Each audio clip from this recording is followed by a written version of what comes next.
Could the Oklahoma Sooners get some great news on Friday? Sounds like they are.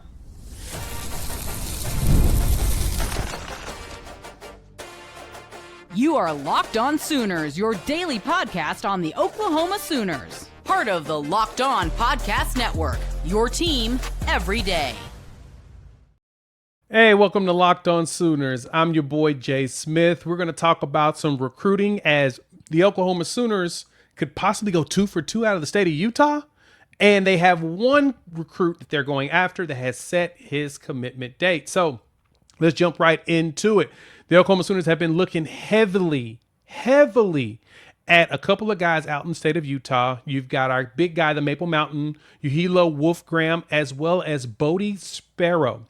Now, a lot of you know about Bode Sparrow. Me and John have talked about him extensively here. He's one of the top recruits on Oklahoma's list. He's a top 100 player in the country, and he has set his commitment date for tomorrow. And so because of that, Oklahoma is definitely going to be on pins and needles, hoping and praying that there's a chance that they will land this talented athlete. Comes out of Kaysville, Utah, in Davis High School, and he is a beast of an athlete. You know, we've looked at all of the numbers on him or whatnot.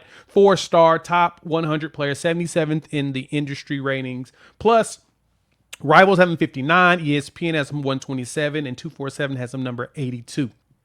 Bode Sparrow's a beast. Yeah, I've seen the film on him because we've watched film on him. He does a great job of finding the ball at the high point. He plays offense and defense.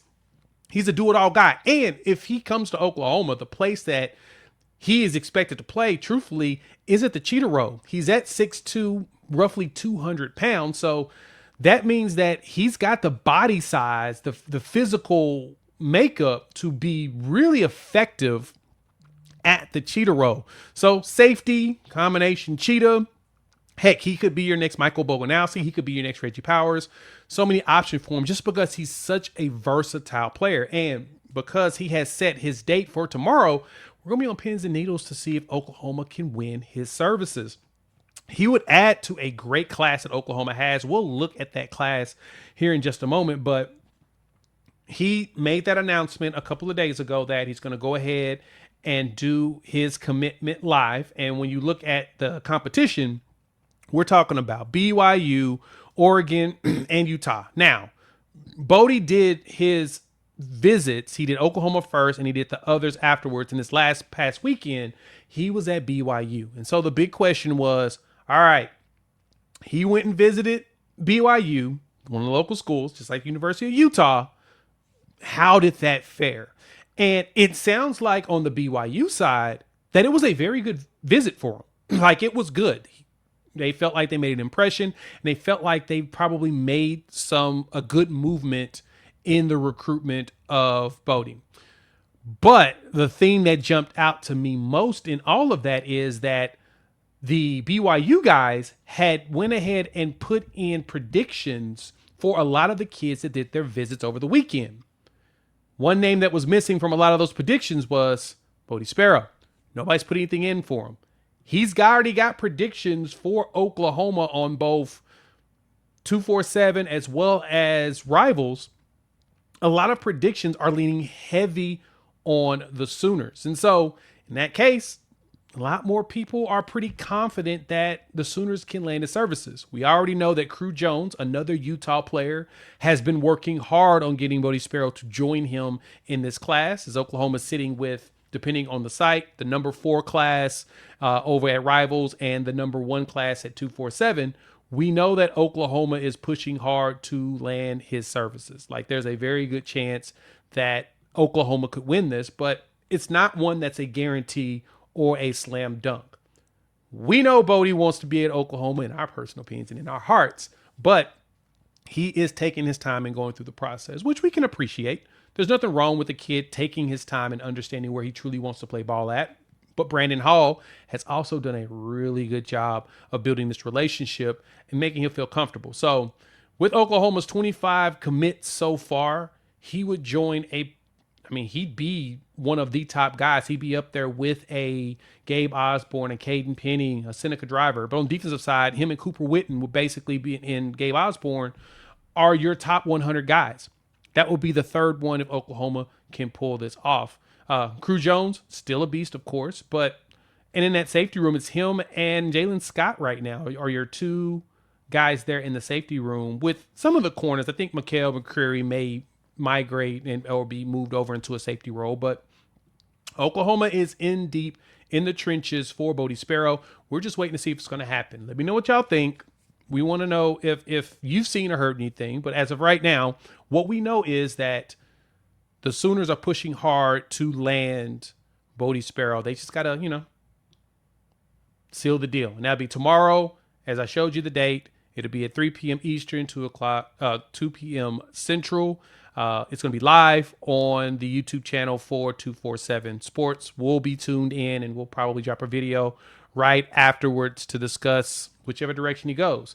Now, Oklahoma is also working on the other Utah player, Wolfgram. Let me tell you what I think on that here on Locked On Sooners. This video is powered by our partners over at Odoo. Running a business shouldn't feel like you're trying to connect a bunch of systems that weren't never designed to work together. One app for accounting, another for inventory, another for sales, and somehow none of them talk to each other. Well, that's where Odoo comes in. Odoo is an all-in-one business management software that brings every part of your business together in one powerful platform, from sales and accounting to inventory and to marketing. Everything works in one place, helping your team move faster, stay organized, and focus on growing the business instead of managing software. The best organizations know that success isn't just about talent, it's about everyone working together on the same goal. And that's true in sports, just like in business. Talking about our recruits that we're going after. Got some of the recruits in the area with them. They want to play together because they know they can work together as a team. And so that one thing that you can tell this wasn't a reactionary move. When it comes to Oklahoma going after a Bode Sparrow, they want a player that fits into the vision of Oklahoma, and he is one that can do it. So great organizations win because operations matter, and that's why you should get Odoo. Try for free Odoo today at odoo.com/locked-on. That's odoo.com/locked-on. And once again, thanks for making Locked On Sooners your first listen every single day. Shout out to all everydayers out there for tuning in, subscribing to the show. If you want to get more action, more info from us here, check us out on the Everydayers program, lockedonsooners.supercast.com. You get ad-free episodes as well as exclusive access to our Discord group chat. So check it out. You get 7 days free trial. So why not come join us in the Discord and talk some recruiting and everything with us? Now, the next player, as we asked the question, can Oklahoma go 2 for 2 on Utah within the next couple of weeks? Because Uhila Wolfgram has not actually given a date of when he's going to commit, but he is one player that is very high on everybody's radar. 247 moved his rankings up to 105, so he's jumped very high in the rankings, and his offer sheet is actually pretty darn good. He has, of course, Oklahoma, Cal. He has UCLA, BYU, all the schools out there on the West Coast, Arizona State, Colorado's in the mix. But then you added Michigan, Iowa State, Kansas State, Nebraska, North Carolina. It's been doing nothing but go up for him when it comes to his recruitment. And at his size and everything, 6'3", 245, and his ability, we've watched film on him here together before. And so you all know that I am very much high on that kid. And so what Oklahoma's trying to do is find a way to pull out their third player from the state of Utah, taking away from the Utah Utes, taking away from BYU. And they have a good opportunity in it with Wolfgram. I know that he really loves Miguel Chavis, and he really likes Oklahoma and how they work. He even said in an interview that when he was here on his visit that he almost committed like immediately. That's a huge deal that Oklahoma was able to really influence him that much on a visit that he almost went ahead and pulled the trigger. But he did say he wanted to take his visits. He gave his word to these schools, and that's kind of how he is. And I mean, that's a pretty good integrity guy. It's okay for them to take their time and go see all the schools that they want to see, especially the local ones, because the local ones are always going to push and push and push to keep people to stay home. We do that here at Oklahoma all the time. We try to get just about all the top players in the state but understanding that some players are not going to come because we're going to go still try to get the top players from other states too. So the game's the game. So there's no reason for us to even be upset at him wanting to go do that and go locally. So now we'll just wait and see how things turn out in that commitment. Now, he is, like I said, he doesn't give a date. So we don't know how long it's going to take before he decides to do that. But he did do his official visit over at BYU on the 19th, which was about a weekend or so ago. But he didn't commit.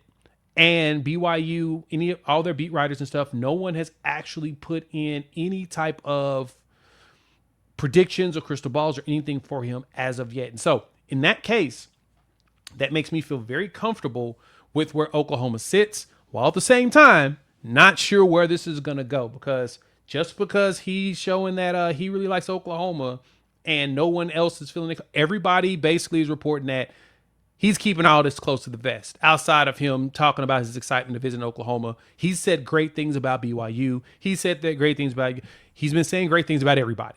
So if he's saying great things about everybody, nobody knows what's going to happen. We'll see what happens, but we'll give it. It's going to probably be a few weeks. It could be a couple days, it could be a few weeks. But I believe the Bode Sparrow commitment on Friday will probably be a good indication of where Oklahoma sits in the state of Utah of those two guys. If Bode does not pick Oklahoma, I'm not sure if Wolfgram does as well. If Bode does pick Oklahoma, I feel like there's a good chance that Wolfgram may end up leaning back towards Oklahoma. I'm still think he's in the middle with everybody. He's probably leaning more BYU now because it was his most recent visit. It's always a possibility. That's a personal take. There's no intel or anything that's been said about that. So we'll see how it goes for him there. So, of course, hop in the comments. Let us know how y'all feel about the idea of landing those two players. They're beast. And we're hoping that Oklahoma has a really good chance. So we'll talk more about that. Me and John will talk about that most likely on Friday when the commitment stuff goes down. So we'll keep you all in tune, everything here on the channel. So thank you all for joining us here on Locked On Sooners. Thank you all for being part of the show. Subscribe to the show wherever you get your podcasts, as well as here on YouTube. Hit that bell notification so you don't miss a single show when it drops. And please go check out our Everydayers Club. So many of you asked how you can support the channel. Here you go. Go to lockedonsooners.supercast.com. You get a free trial for 7 days. It's $50 a year or $5 a month. And you get ad-free episodes. Plus, you get to join us in the Discord. So check us out. Follow my guy John over at John9Williams and read his work over at SoonersWire.com. You can follow me at Unfair Sports, as well as check out my channel, Unfair Sports, here on YouTube for more SEC and Oklahoma coverage. The show is Locked On Sooners on all your social media platforms. But until next time, for John, I am Jay. We'll see you all soon. A Boomer Sooner.